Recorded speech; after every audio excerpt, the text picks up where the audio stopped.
Hey. Hey, Vincent. What's up, Chief? How are you, man? Chief? Good to see you. Of course. Thanks for having me. Welcome to the Mayor's Lounge here at the Hideaway. The Hideaway, huh? Yes, sir. This place is awesome, man. This place is awesome. It's intimate, a lot of nostalgia here. You know what I mean? I love the decor. And great music.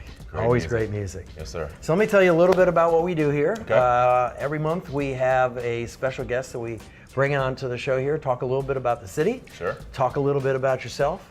And then get to listen to some great music. I'm excited for that. I love some music. As one of the great Tampa Bay Buccaneer players, I know that you've spent a lot of time on the field, but you've also spent a lot of time in this community. Yes, sir. Both as a businessman and as somebody who really gives of themselves in the community. So I want to talk to you a little bit about that and just kind of get your perspective on what it was like to play, but also be a part of this community. Great. So, had a awesome career, 12 years, played in two wonderful cities, San Diego with the Chargers, and then got here to Tampa region about 2012 and finished up my career with the Buccaneers. There were some amazing players, amazing coaches, Hall of Fame level guys, a lot of great memories, and something I'll cherish and for the rest of my life. Tell me a little bit about some of the business interests that you've gotten yourself involved in. Sure.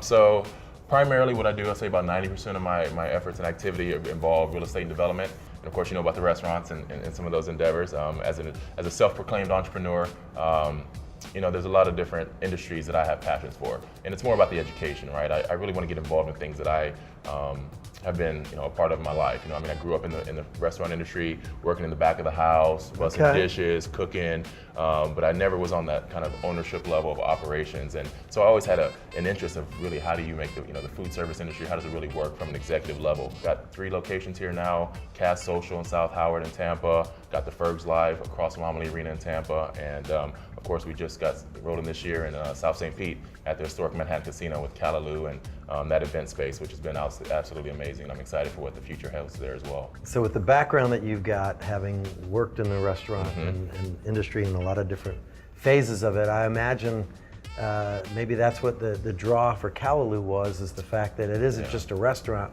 but you all are kind of training the next generation of entrepreneurs there. That's right. And it's a very diverse, dynamic building. You know what I mean? A lot of 3 different businesses kind of operating there between the event space, the People's To-Go counter, and really creating that model of entrepreneurship. You know what I mean? Through the training system there. Hopefully creating future franchisees and business operators and owners, as well as a sit-down, full-service Callaloo restaurant. And it's been a joy. Again, you know what I mean? It's a great town. It's a foodie town. You know what I mean? I love that. It's a music town, and I'm excited for the future at Manhattan. I want to thank you. When we were talking about community service and involvement in the community, you and I got to do an event at Pasadena Fundamental, and it was about anti-bullying. And I can't tell you how much it meant for you to be involved, for me to have you involved in this Be a Buddy, Not a Bully program. And I just really enjoyed watching the way you were interacting with the kids. You could tell it was a passion for you. Sure, I loved it. That was so fun, and thank you again for inviting me to be a part of that.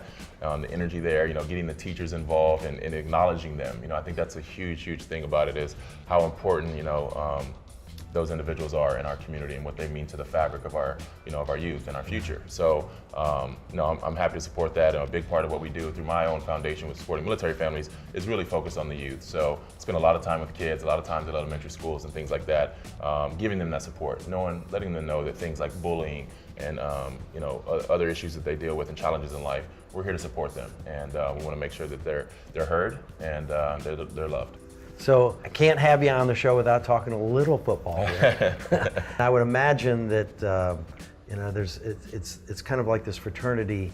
Once you've joined this team, that even after you leave, you're still a part of it. And so how do you still keep in touch with guys that you played with or that are still playing? Yeah, I do, man. The players, the off season, obviously they get very busy during the season, so I don't bother them too much. But I go and have lunch with guys. Guys will come over to my office and have interests or questions about life after football or things that they may be wanting to do as professionals later on in life. So I always keep that door open and relationship open with the players, and even with the executive level, they're a community partner, and if I can support them or any of the players or staff in any way, they know that they can always reach out to me. So as we're sitting here in this mecca of incredible live music, is there a type of music that you listen to or you find yourself gravitating toward?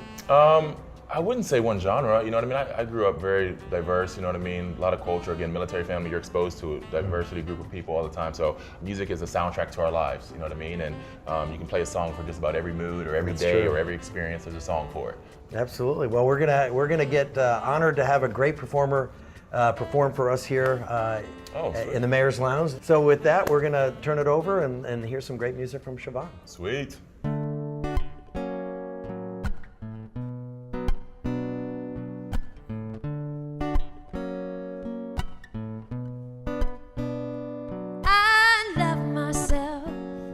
That's what I tried to say, and it gets hard sometimes. See a brighter day, 'cause when you're older, you know some things may change. But we gotta love each other. Yes, we gotta love each other. No, we can't love another without loving yourself. Ooh.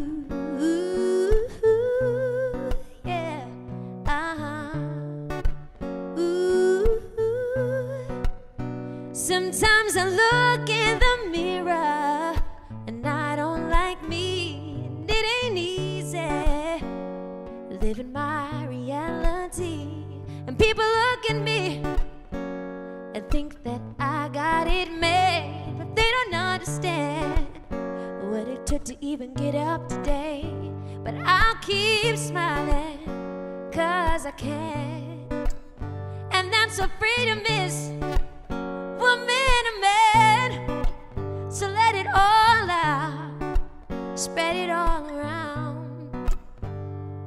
'Cause we gotta love each other. Yes, we gotta love each other. No, we can't love another without loving yourself.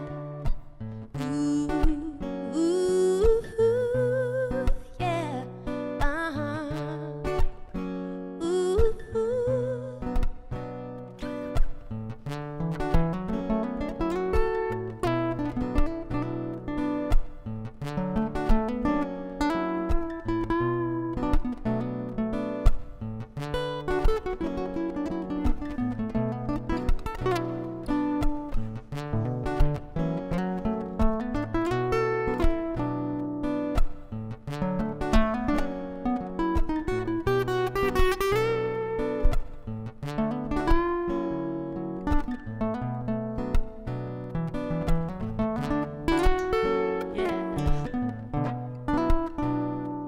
Cause we gotta love each other. Yes, we gotta love each other. No, we can't love another without loving yourself. Sing with me. Yes, I love myself. That's what I tried to say. And it gets hard sometimes to see a brighter day. Cause when you're older, you know some things may change. But we gotta love each other. Yes, we gotta love each other. No, we can't love another without loving yourself. Ooh, yeah. Yeah. Thank you.